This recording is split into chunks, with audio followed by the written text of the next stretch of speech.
Shalom and Maranatha. Welcome to the Septuagint versus the Masoretic YouTube channel, the only ministry in the world where we look at the truth of the Holy Bible, where we take the Septuagint, the oldest translation of the Bible, and compare it side by side with the Masoretic text. Today, however, we're not doing that. We are celebrating Passover. So today is Passover, and let me prove that to you. Don't just take my word for it, but let's prove it together. That's very important. You don't just do something because other people are doing it. You do it because it's based and rooted in truth, in Scripture, the truth of Scripture. So we're going to prove this first. Is this actually the new year? Is it Passover today specifically? So let's look at this newsletter from citedmoon.com. It's saying it is the year 5858. And it is saying it is the actually the 14th day of the first month. This was released a few days ago. It is now the 18th technically. It's the beginning of the 14th day, which happened at sunset. So he says here, Randy and I have just returned back to our hostel in Jerusalem. They did an all-day search up the Jordan Valley. We joined Becca Biederman to look at one field. Most of the barley searchers know about this field. It's just north of the military checkpoint on Highway 90. We also found two other fields in Tel Teomim. We then went all the way up to Poria to look at the barley. Well, actually in the same field that was first to come out a couple of years ago, was just barely out of the boot. If we only examined this field, then I would not be keeping Passover on March 18th, 2022, which is right now. But we would have to do so next month, because the barley just is nowhere close to being Aviv. But we did examine 3 other fields, so that's a important point. In our first field, north of the checkpoint on Highway 90, we're having a lot of fun, and we have a video of this soon. I'm just right now beat and can barely keep my eyes open. That's what this video is about. It's the mystery of Jesus Christ's disciples. And where it mentions how their eyes were heavy, they were falling asleep, and Christ himself said, "Can you not keep watch with me for even an hour?" What is that about? Why did he say, "Can you not keep watch with me?" So we're going to look into that. After freezing here in Jerusalem, for the past 2 days of the rain, freezing rain, sleet, and snow, I was wondering whether or not we would see anything at all in relation to barley being Aviv. It is just plain cold here, and many areas got a fresh dumping of snow the day before on Tuesday, March the 15th. But today, March the 16th, Randy and I both got sunburns from the searching and were able to get rid of the heavier clothing. Let me just get a drink. Getting a little bit dry mouth here. Just get something to drink before I continue on. Oh, looks like my cord is stuck.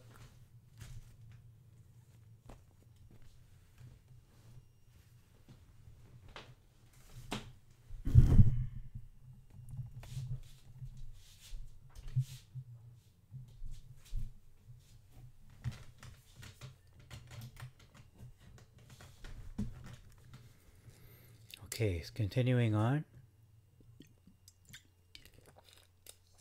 The field and the checkpoint, or at the checkpoint, had barley that was firm and could be split with the nail.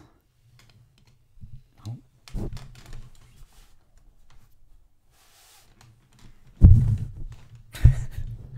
The field at the checkpoint had barley that was firm and could be split with the nail, with your nails, fingernails, and some that were not able to be split. There was also barley in the worm stage. That is the stage where it squishes out like a worm between your fingers. So I think what you're looking for, from what I've seen in the videos, specifically the Ancient Path New Moon YouTube channel that is run by Rivka Biederman. She says when you cannot divide the barley with your fingernails, that means it is ripe, it is ready. So when you have that, that means it is Aviv. That's my understanding. We are looking for barley that is firm enough. So there you go. It's firm enough to make into flour. Flour meaning like wheat flour on wave sheaf day. I do not need barley, excuse me, for the first of the month. That is a takanot. That is a takanot is a Hebrew term. I think it means like a tradition of man. I need barley for one reason and one reason only, to make the wave offering on the morrow after the Sabbath during the days of unleavened bread. So that's the reason why you need barley for the wave offering. Matthew 23, verse 1 to 3.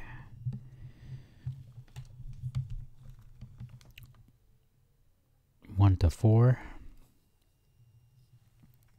And the next one says, therefore, all he says to you, diligently do, but according to their reforms, takanot, and their precedents, ma'asim, do not do, because they talk, but they do not do. So a takanot is referring to what Jehovah has said, or creating precedents or traditions that break his Torah. Oh, is reforming. So not referring to, it's reforming, so changing. Some of the takanot that have now developed are a field cannot be used for the barley search if it is too rocky or too close to trees. Yeah, that is a little ridiculous. Or has clumps in it or ruts. Another takanot is that you can harvest the barley before wave sheaf day and store it so that you do not lose your crop if it becomes ready before wave sheaf day. That is, wow, I've never heard that before. I think that's against scripture, actually. Yeah, it says right here, the next paragraph, you cannot put the sickle to the grain. So I'm having it's a little messy here. I'll just put this on. You cannot, hold on, let me put this on first before I continue.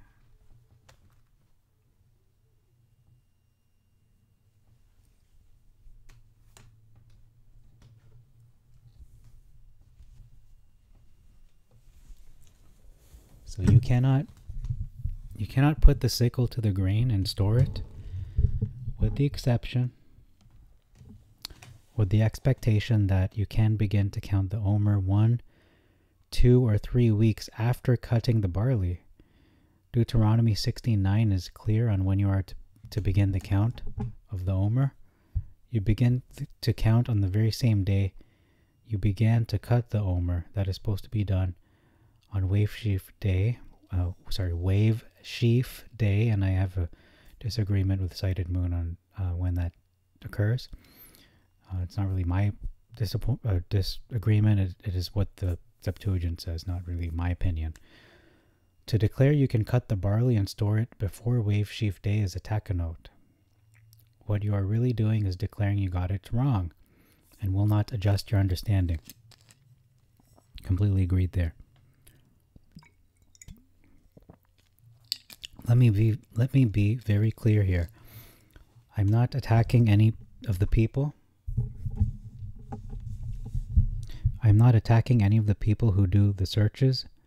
Devorah, Yoel, and Becca, or anyone else who goes out in the land of Israel and checks it with their own hands and eyes. This is not an easy job to do. And requires great dedication to do it on the behalf of all of us who depend on these reports in order to know when the holy days are to be kept. My greatest admiration to each and every one of them for doing this year in and year out. And having said that, takanot have been applied, and this is wrong.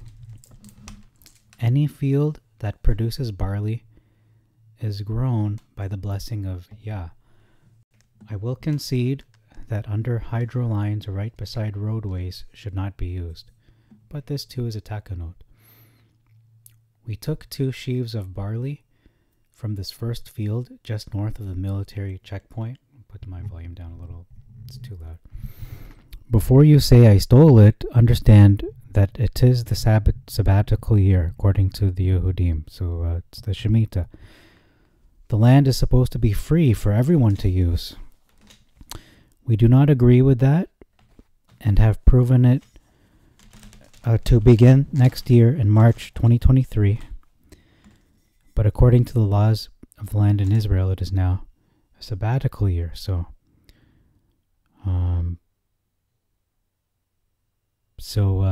Sighted Moon believes the Shemitah actually starts next year. This is not a Shemitah year right now. And yeah, I can't disagree with that. Joseph is the expert when it comes to the Jubilees and the Shemitahs, so no argument there. Our second field was in Tel Toamim, further north of Highway 90. I searched the entire north side of the field and found most of the barley was in the early stages of flowering.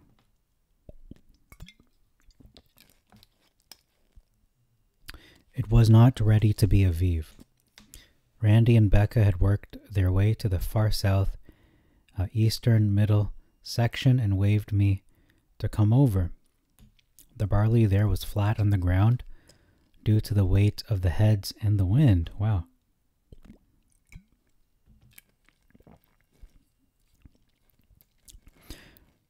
The barley around here was standing and bowing slightly. The standing barley had worm and or soft dough, but the barley knocked to the ground was already shattering. Well, that's a good sign. You could see how the heads just fell away, or they were already gone. This area alone had enough barley to make an omer, with more to come over the next 3 days.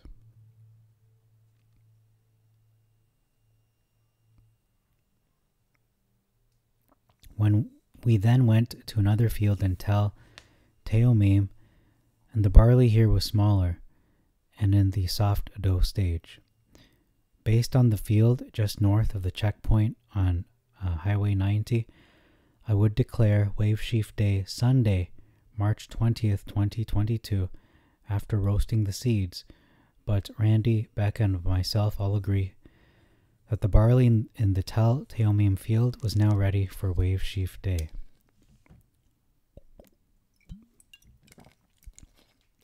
Thursday after sunset will be the foot washing ceremony and the start of the fast of the firstborn. Friday evening will be the Passover meal and the first day of unleavened bread. You are commanded to eat leaven for the entire 7 days of unleavened bread. Okay, let me just... Thursday, I have a bit of a contention with that. Just look at my calendar behind me.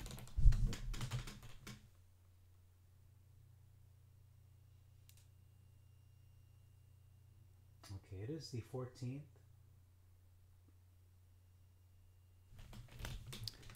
I've got today as the 14th on my calendar.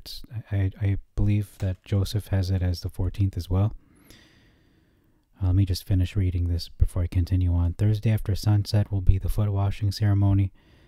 Friday will be the Passover meal, so they're keeping Passover in the 15th, and the first day of unleavened bread. Okay, I think Passover and the first day of unleavened bread are not the same day, but But anyhow, you are commanded to eat leaven for the entire 7 days of unleavened bread. I wanted to give you all a good laugh for the day. Enjoy. I thought this was real. I'm pretty sure this is real. I don't think he's pretending there's a snake there. I don't know. Maybe I'm wrong.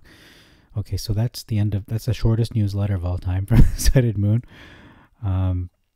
So according to this newsletter, March 16th, which was yesterday, would be the 12th day. Look at my calendar again. Okay, I have the 12th day as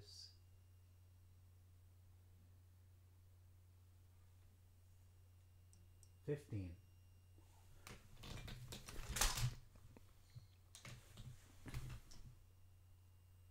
Hold on a sec. The 16th is the 13th. He posted this on the 16th, and he said it was the 12th day, meaning he posted this during the daytime portion of the 12th day. So the latter half of the 12th day, which is March 16th, the morning for the day portion of March 16th, meaning this is now 13 is the 14th day. So this is the 14th day of the first month. Okay, let me just pause this video for a moment so I can get to the scriptures. Okay, so welcome back. We're looking at the Septuagint versus the Masoretic, ironically. So we're going to prove when is the Passover based on the Septuagint. Let's look at the Masoretic first. It tells you when the Passover is supposed to be. And that's in verse 5. It says right here, in the 14th day of the first month, at evening, in the Masoretic, is Yah's Passover. That's the 14th day. Not the 15th, the 14th. In the Septuagint, it's more specific, more explicit. In the first month, on the 14th day of the month, between the evening times. So you have an evening which starts the day, which is the beginning of the 14th, which is technically now. It is the Passover of Yah. Between this evening and the next evening, which would be technically the 15th. So between the evening times. On the 15th day of this month is the Feast of Unleavened Bread. So that's when the feast starts. Unleavened bread is the following day. And it says so in both versions. There's no discrepancy here. The first day shall be Holy Convocation, so that would be beginning Friday sunset to Saturday sunset. It would be a double Sabbath. It will be the weekly Sabbath and a high holy day Sabbath as well, an annual Sabbath. Okay, so I think that's it. Oh, no, it's not it. Okay, so when is the wave sheaf? So this is my disagreement with Sighted Moon and a lot of people in Church of God. It says, this is when you shall lift up the wave sheaf, the sheaf before Yah, on the morrow of the first day. On the morrow of the first day you shall lift it up. What's the first day? Is it talking about Sunday, which is technically the first day of the week? No, it's the first day of the Feast of Unleavened Bread. Right here, the first day shall be Holy Convocation to you. That's what it's talking about when it says the first day. It's referring to verse 7. The first day of the feast, talking about the 7 days where you keep this feast. The 14th day, okay, it's the Passover. The 15th day is the first day of the feast. It's a holy convocation, a holy meeting. You don't work on it. And then the 7th day is the same thing. No work to be done. It is a high holy day. It is an annual Sabbath. So that is what it's referring to in verse 11 when it says the first day, on the morrow of the first day. So the following day after the first day of the feast, which is technically the second day of the feast, that is Wave Sheaf Day. Wave Sheaf Day is always the second day of the Feast of Unleavened Bread. always. It's not on a Sunday, because right here in the Masoretic, there's a confusing passage here. It says here, the wave sheaf will be waved. He shall wave the sheaf before ye ought to be accepted for you on the morrow after the Sabbath, not the first day. It's saying the Sabbath in the Masoretic. That's not the weekly Sabbath. This is this Sabbath is actually better rendered as the High Holy Day Sabbath. So it really is better rendered as the first day, according to the Septuagint. So that's why their count is wrong. But this will be cleared up when Yeshua comes back, or perhaps even before then, but we'll see. So that's my point of contention there, in regards to wave sheaf. But in regards to, is it the Passover? Is it the new year? We've got mounting evidence from all the witnesses in Israel, inspecting the fields. And the big point of contention between groups who keep not the Hillel 2 calendar, but the new moon calendar, sighted moon calendar, as well as the barley. So they're trying to do things, very honestly, according to the scriptures, which is honorable and to be commended. The point of contention is you have the majority of them believe that the amount of barley that you needs to be enough to feed the whole nation of Israel. An omer is not enough. Whereas the wave sheaf day, the prerequisite in order to make that wave sheaf, you need an omer. You need an omer, which is basically, I think, about 2 liters, give or take. It's a basket full of Aviv barley. Because if you go by that understanding, then you would see the days and weeks after that initial omer, the fields are going to ripen right after, like en masse. So there's no concern as to, are the rest going to ripen? That's just a part of life. That's the way agriculture works. Yes, you have a first fruits, but shortly thereafter, everything will be ripe. You'll be able to eat and feed off the land, and in this case specifically unleavened bread, using that barley to make that unleavened bread. You don't have to harvest it all at the same time, I don't think.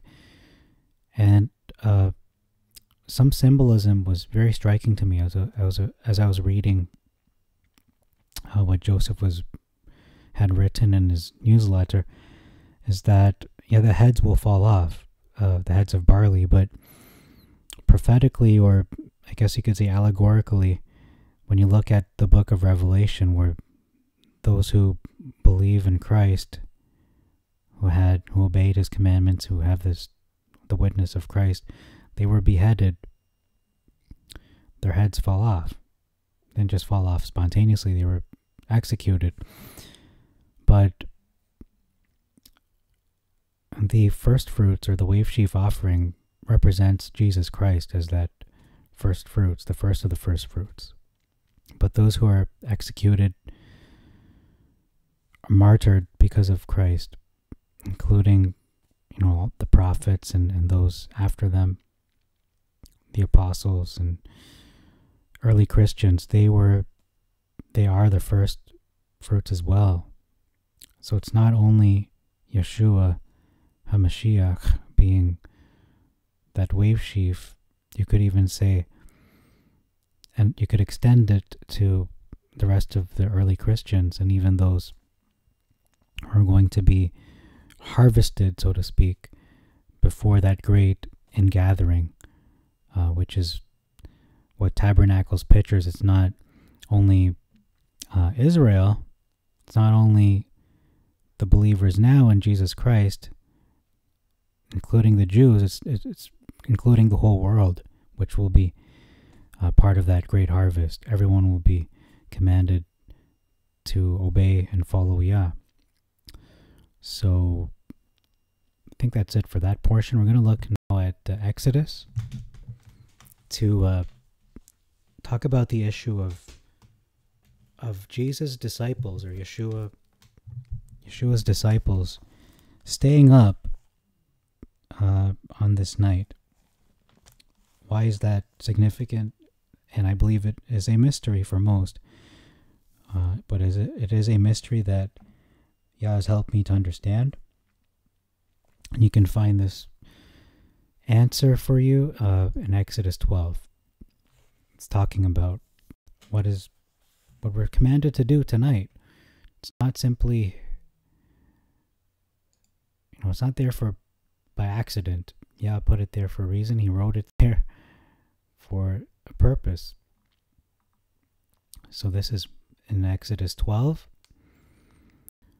talking about the 10th month, the 10th day of the month. They select the lamb, and then following, they are to keep it until the 14th of the month, so for 4 days, 3.5 technically, and then they kill it towards the evening. So it's technically 3.5 days, because that evening is a half of a day. They take the blood, they put it on the doorpost, the two doorposts on the lintel. They shall eat the flesh in this night, roast with fire, and eat unleavened bread with bitter herbs. You shall not eat of it raw or sodden in water.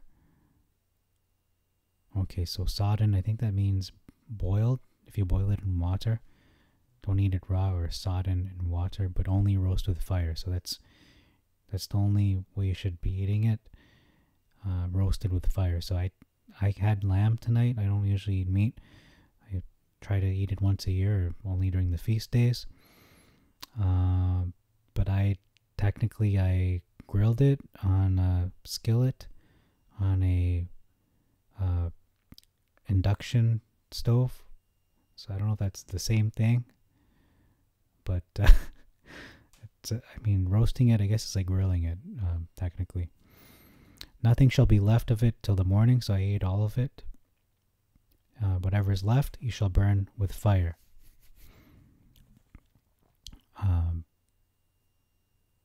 And a bone you shall not break. Okay.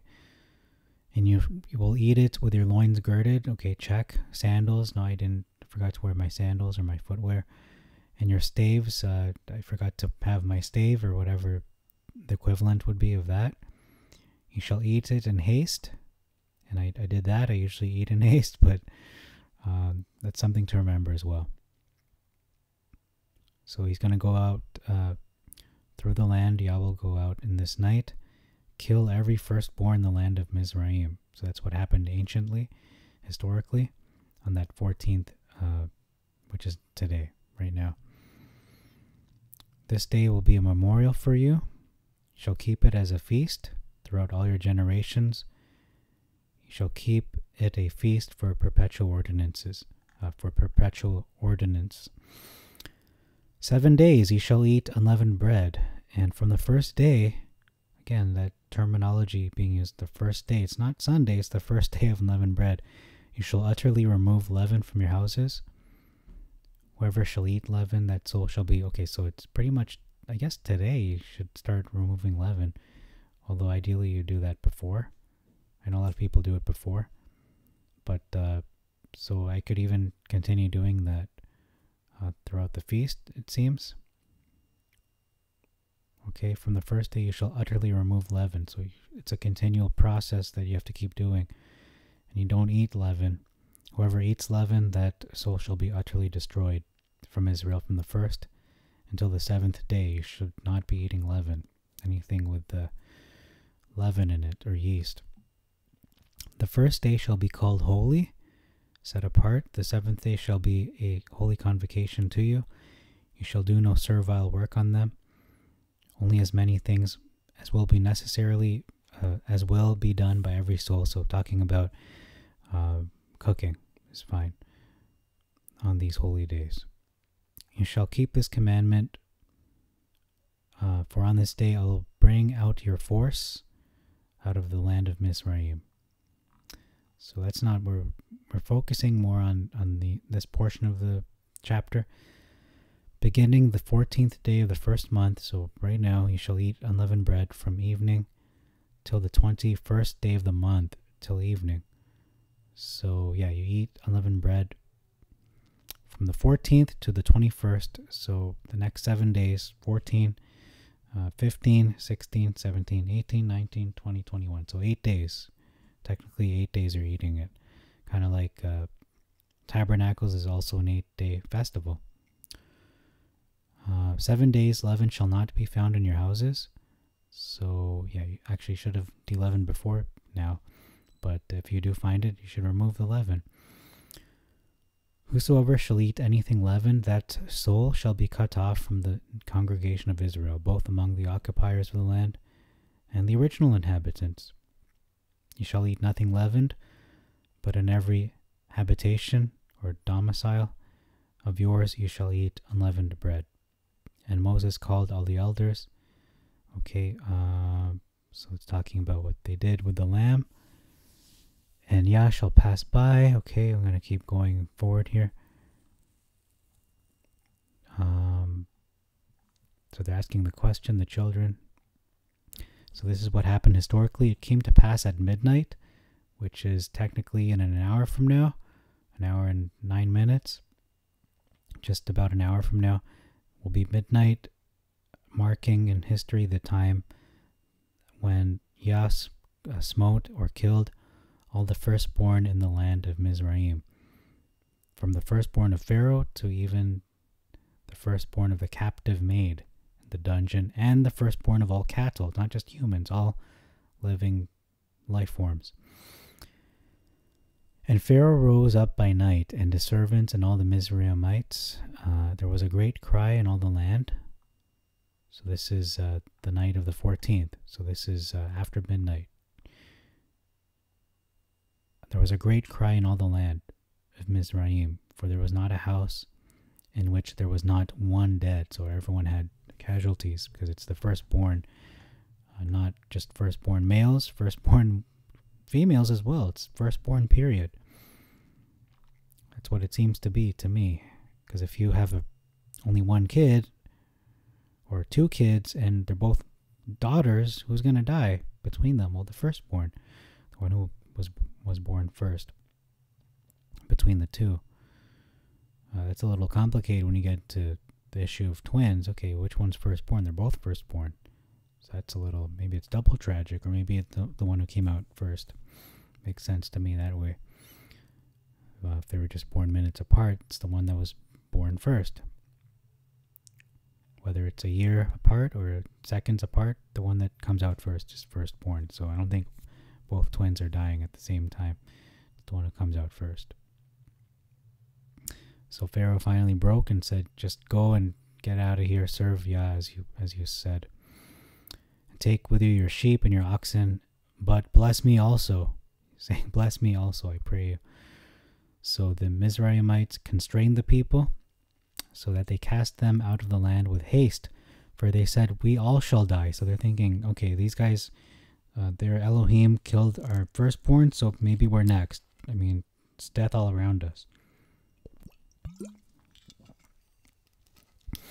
And the people took their dough before their meal was leavened, so they didn't have any time to let the dough just sit there. They bound up in their garments on their shoulders their meal. The children of Israel did as Moses commanded, and they asked of the Mizraimites articles of silver and gold and apparel. So no jewels.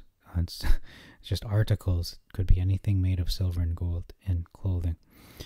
And Yah gave his people favor in the sight of the Egyptians. They lent to them, and they spoiled them.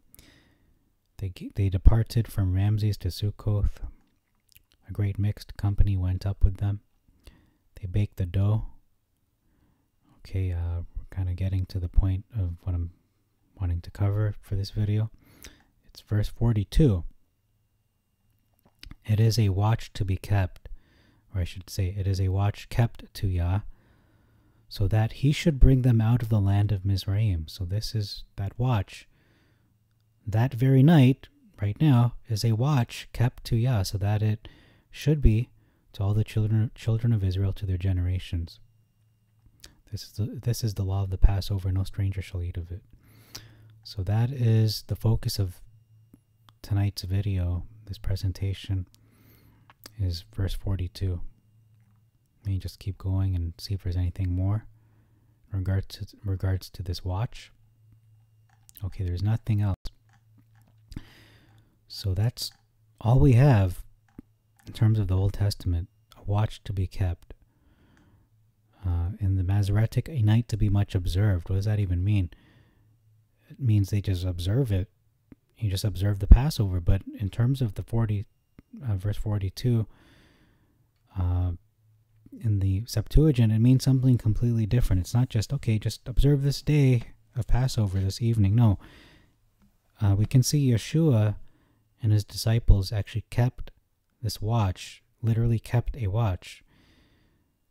A watch means it is a shift. It is a night watch, basically, is what the old term is, a night watch to be kept. It means you don't sleep. It means you don't sleep. When we look at the Hebrew night watch and the Roman night watch, there are two different watches, but essentially they encompass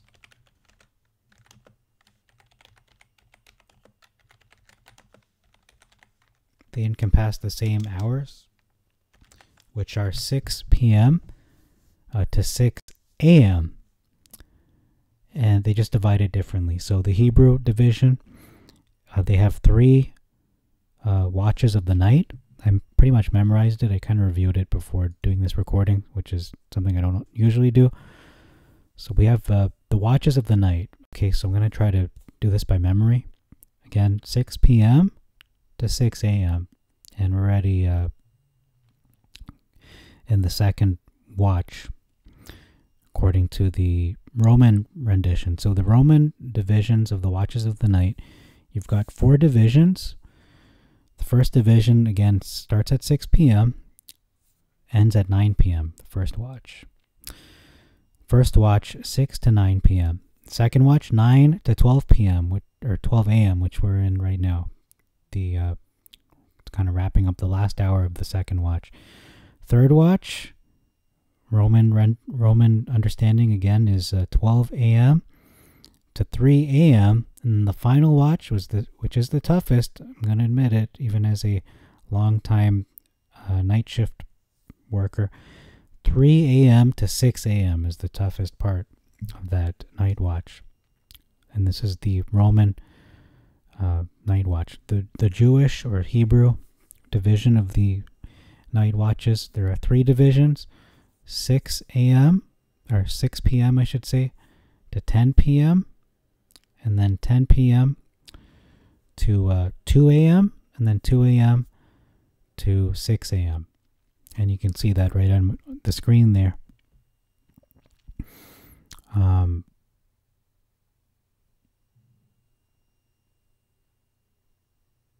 So sunset to, yeah, there you go, pretty much 6 p.m. to 10 p.m. 10 to 2, so that's 4-hour divisions. The Roman ones were divided by 3-hour divisions. But in any case, it is a watch to be kept. So I kind of justified or tried to compromise and say, okay, I'll just keep a few of the watches, but maybe the understanding was keep all of them. Because if we look at keeping a watch in terms of the disciples, Jesus Christ told them, can you not keep watch with me for even an hour? Why would he say keep watch? Let's look that up. Jesus Christ said, keep watch.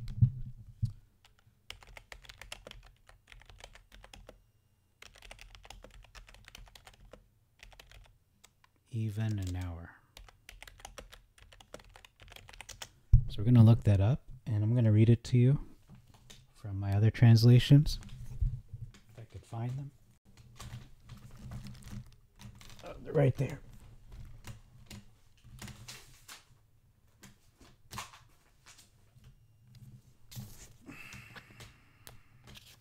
So that's my plan for tonight, is to present this to you. I'm going to post this shortly after I record this, and I'll just pop in occasionally once I complete watches.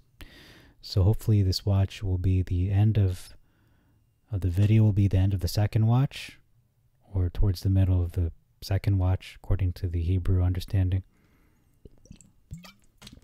which is supposed to end at 2 a.m.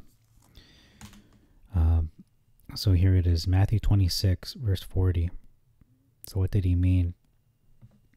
So a lot of people don't understand what he meant.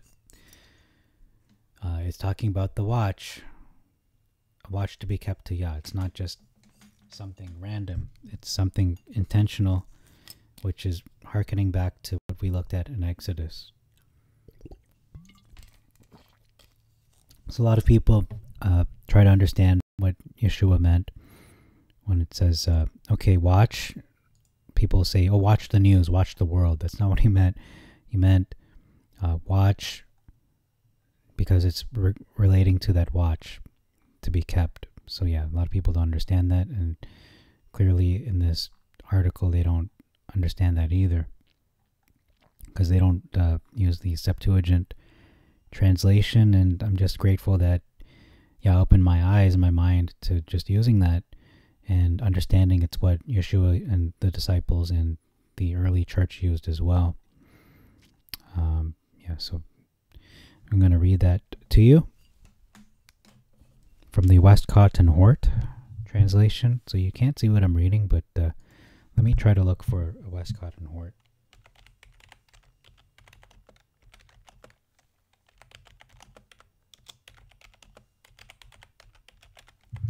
And basically they're summarizing,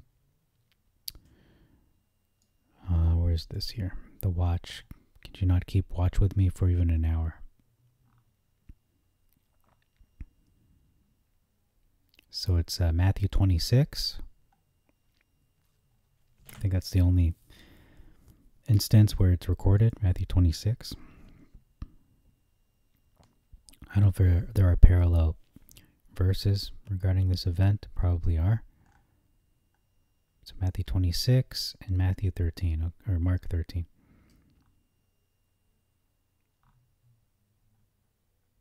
Okay, Mark 14, Matthew 24. Okay. Okay, so you can't see what I'm reading. I'm just going to read it to you. Just going to have to trust I'm reading what is written here. So Matthew 24. This is from the Westcott and Hort English translation, talking about keeping a watch. Okay. And this is verse 42. Okay, it's not, this is not the section here.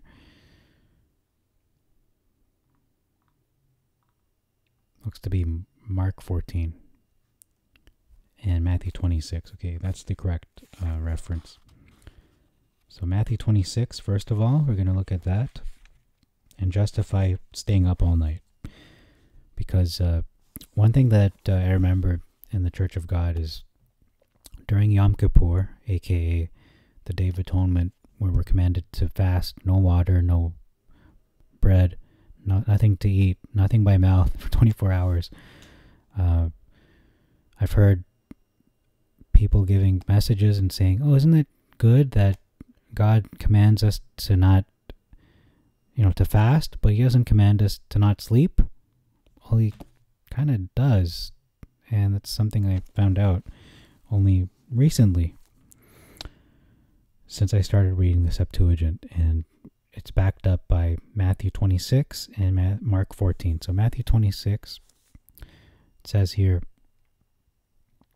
sit down here while I go and pray yonder.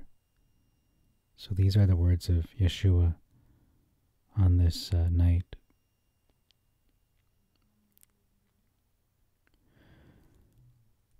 Talking Taking with him Peter and the two sons of Zebediah, he began to show signs of sadness and deep distress of mind. He knew he was going to be executed and tortured and mocked and everything. I am sad at heart, sad even to death. Wait here and watch with me. So watch means stay awake. Going on a little further, he threw himself on his face in prayer. My Father, if it is possible, let me be spared this cup, only not as I will, but as thou willest. Then he came to his disciples and found them asleep. What, he said to Peter, could none of you watch with me for 1 hour? Watch and pray. Watch and pray that you may not fall into temptation. True, the spirit is eager, but human nature is weak. Again, a second time he went away and prayed, My Father, if I cannot be spared this cup, but must drink it, thy will be done. Coming back, he found them asleep, for their eyes were heavy. So he left them and went again and prayed a third time. Sleep on now and rest yourselves. Hark, my time is close at hand, and the Son of Man is being betrayed into the hands of wicked men. So notice he went to them 3 times. So I don't want to assume when these times are, but I'm just going to take an educated guess. So I'm going to guess that the first time he visited them was probably around,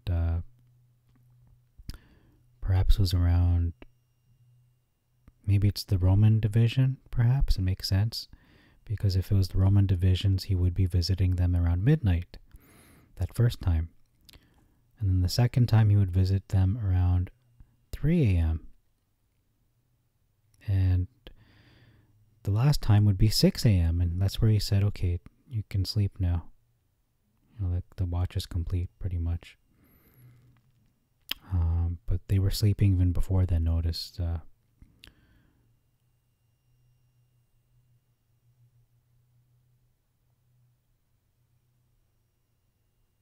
So that second time, notice he came to them 3 times. That's interesting. If we're using the Roman, I should say the Hebrew division from 6 to 10 p.m., then he would be visiting them, I think, between 10 to 12.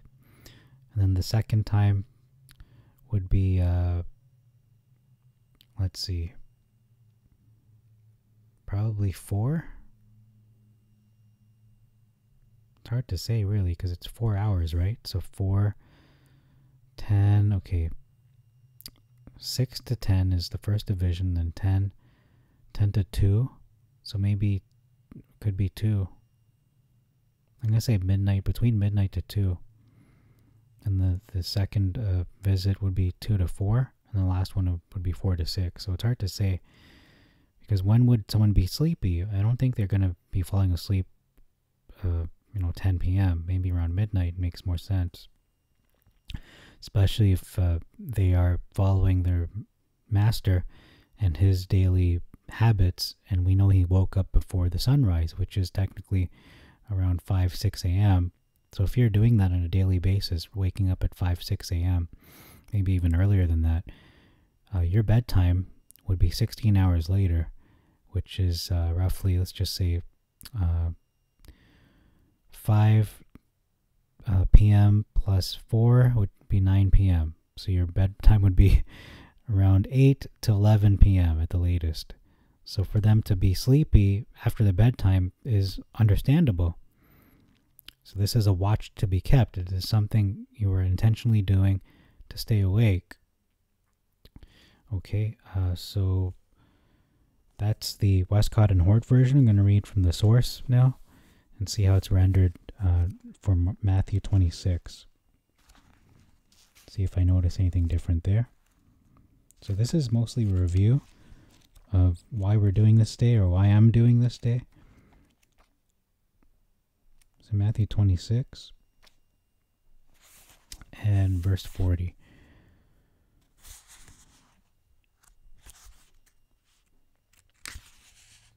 Matthew 26. Okay.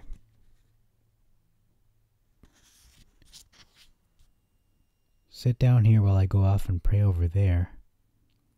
My soul is extremely deathly sad. Please stay and keep watch with me. Okay, there's a footnote here for watch. It says here, Gregorio. A rare word which occurs 22 times in the New Testament. Keep your wits about you. Make it your business to buy the wood for the doors. It is very urgent. Don't pay more than a moderate price. Keep your wits about you. Keep watch. Stay awake. Be alert. Well, this translator, Dr. Ann Neelan, she doesn't understand that the Septuagint actually refers to a watch to be kept. And this falls in the same day, literally the exact same day, the 14th of the first month, and past midnight, or from midnight to 6 a.m. Technically, it would be 6 p.m. to 6 a.m. is the technical watch hours. So he went to the disciples, found them asleep, probably midnight or after then, around midnight. You couldn't keep watch with me for 1 hour? Keep watch and pray. Second time he went away and prayed, and then he came and found them asleep again. Probably, again, around 2 a.m., 3 a.m. Their eyelids were heavy. Yeah, understandable. Then he left them and went away again. Prayed the third time, saying the same words. He went over. So he said the same words in his prayer. Interesting. So it's not vain repetition. He's repeating something that's not vain. So he went over to his disciples and said, "Are you going to sleep and rest indefinitely? This is now the time that the Son of Man, the human being, is betrayed into sinners' hands. Get up. Let's go. My betrayer is near." So he's telling them, let's get up. So that sounds like maybe it was 4 in the morning. It's hard to say, because it's not saying that it's daytime.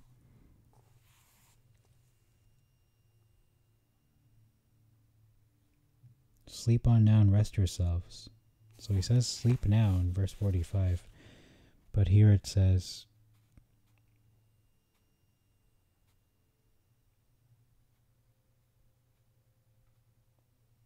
okay, it's missing that verse here.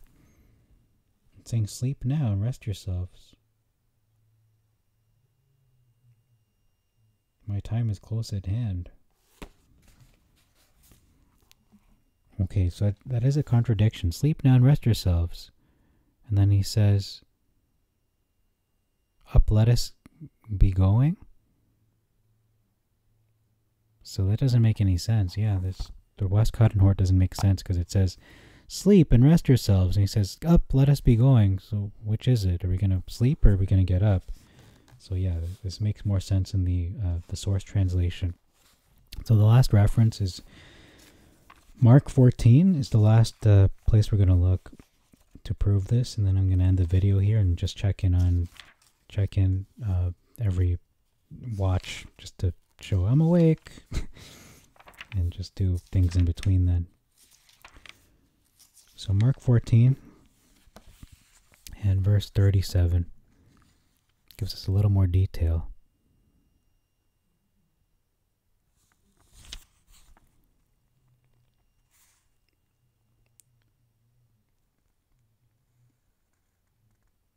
So it says, they came to a garden known as Gethsemane. Jesus said to his disciples, sit down here while I pray. I am sad at heart. So he began to show great signs of great dismay, sad even to death. Wait here and watch. Abba, Father, all things are possible to you. Take away this cup from me, yet not what I will, but what you will. Not what I want, but what you want, essentially. So he came and found the 3 apostles asleep. Simon, are you asleep? Could not you watch for 1 hour? Watch and pray. So that's one thing we should do in this night. Watch and pray. Stay awake and pray. So he went away again, prayed in the same words, came back, and he found them asleep. So he found them asleep 3 times. So most likely around midnight, and then 3 a.m., and then 6 a.m. They did not know what to say to him.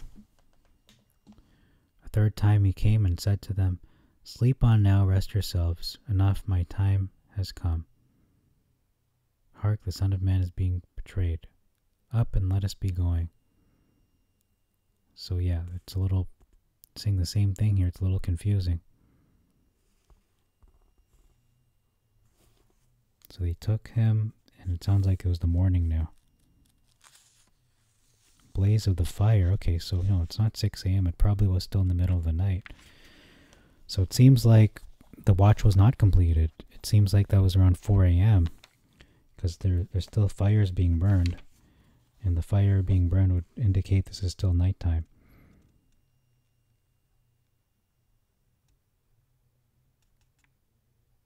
So he probably visited them every hour. So it would make sense if from midnight to around 3 a.m. So maybe it was perhaps midnight, and he said, okay, let's keep watch for an hour, right? Starting at midnight. This is the second watch of the Roman, or I should say, start of the third watch of the Roman understanding. So every hour, maybe you check them, maybe at 1 a.m. where they were sleeping already, and then you check them again at 2 a.m., sleeping again. And then 3 a.m. he said, let's get up, because they're gonna go get me. And then they got him, and there's still fires being burned around 3 a.m., which makes sense. 4 a.m. there could be a chance of sunlight peeking through the clouds, so that makes sense for it to be 3 a.m., perhaps even before that. But at least 12 to 3 a.m. And it says the cock crowed, which means it was probably around 5 a.m. at that point, 5 to 6 a.m. when the sun is rising. So yeah, it was right about the end of that watch. So most likely it was between, let's just say 3 to 6 a.m. for everything that happened where they captured him, Christ. Okay, so I'm going to look at this same section and in the source translation and see if it is consistent with how it was translated in Matthew, where it says that, are you going to sleep indefinitely?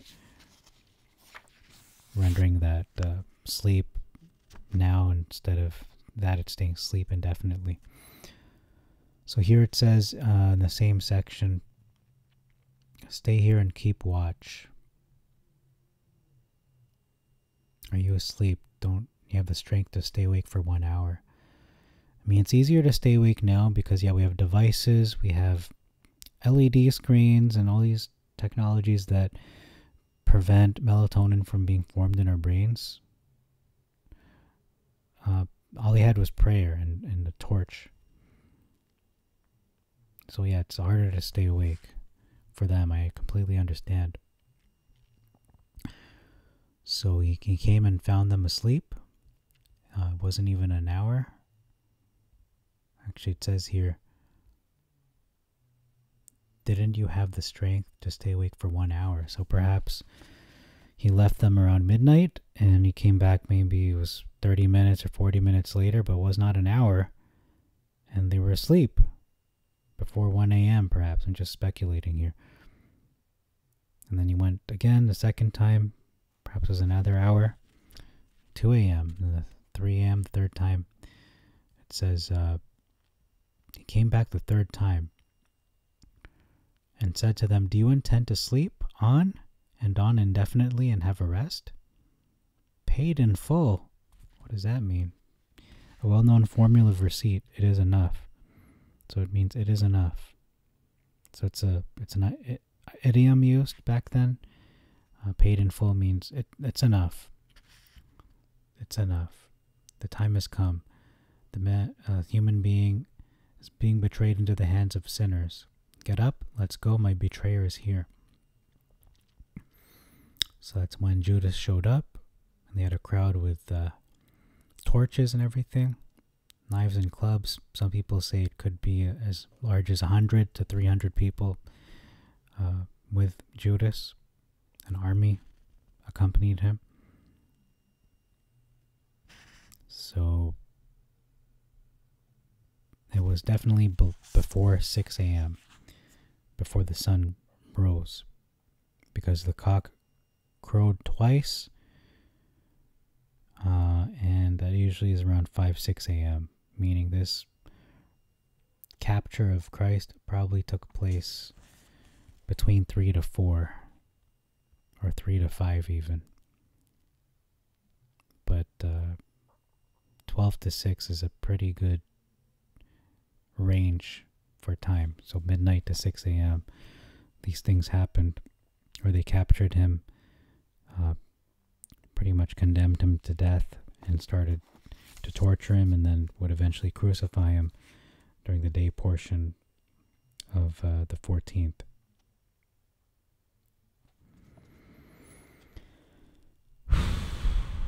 It's a heavy day. It's a really heavy day. And the disciples were able to sleep, I don't know how long, perhaps an hour or two, but they were sleep deprived, and Yeshua didn't sleep a wink. He was up, it seems like 48 hours. Does Yah expect us to stay awake 48 hours? I don't think so. It says it is a night watch to be kept to Yah, meaning stay awake during the night watch hours, which is 6 p.m. to 6 a.m. I know some people would justify this and say, okay, I'm going to stay up till 3 a.m. because that is a night watch. That's most of the night watches anyhow. The Roman night watch is, again, 12 or 6 to 9. So I did one, 6 to 9. Check mark that. And then 9 to 12, we got 30 minutes left in the second watch. So 2 of 4 about to be completed. And then we got the third night watch, which is 12 to 3 a.m. That's going to be a little tough. And then the toughest part is 3 a.m. to 6 a.m. That's going to be the home stretch. That's really the hardest part. So I hope that this explanation makes sense regards to why the disciples were commanded, stay awake by their master, keep watch. It's not simply, just watch out for soldiers. I think it's a dual purpose. It's no coincidence that the watch to be kept to Yah, mentioned in Exodus 12, is the exact same timing as the events that occurred in Matthew 26 and Mark 14, which is on the 14th of the first month, during the evening portion from 6 p.m. to 6 a.m. And Yeshua commanded them, just like Yah commanded Israel, keep this watch. And it's technically the same entity, because it was Yeshua who spoke to them in the wilderness. He said to them, keep watch. This is a watch to be kept to Yah. And they didn't understand why. Why do we stay awake? Is it just because we have to be compassionate towards the Egyptians that lost their firstborn because of what happened this night where we were freed? Yeah, yes and no. It does relate to that, but it also relates to the bigger picture of the greater fulfillment of this night, is where the Messiah, the Jewish Messiah, would be condemned to death. He would be captured. He would be betrayed on this night, and would fulfill the meaning and be the true symbol, the fulfillment of the Passover lamb. He was literally the Lamb of God, not just any animal. He was a Son of God, the very Son, the firstborn of the Father. And the Lamb is such a accurate representation of Jesus Christ and his first coming, where he suffered and did not revile. He did not repay evil for evil. He didn't speak evil to those who were persecuting him, but he died.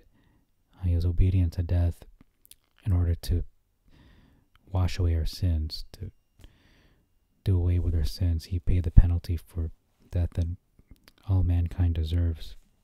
So that's it for this video. I'm going to check in again after every subsequent watch, which is going to be ending in 30 minutes. and then the next one will be in 3 hours, and then the last one in 3 hours. So it is a tough thing to do.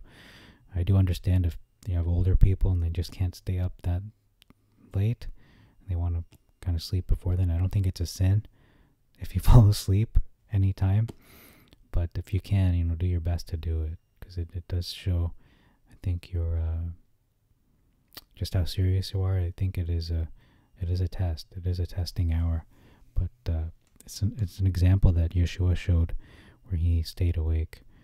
Actually, 48 hours. He went way past the night watch. So that's all. Thank you very much for your time. May God bless you all and make your way prosperous. I hope that explains what this night is about, this night of Passover. And until next time, God bless you, and Maranatha.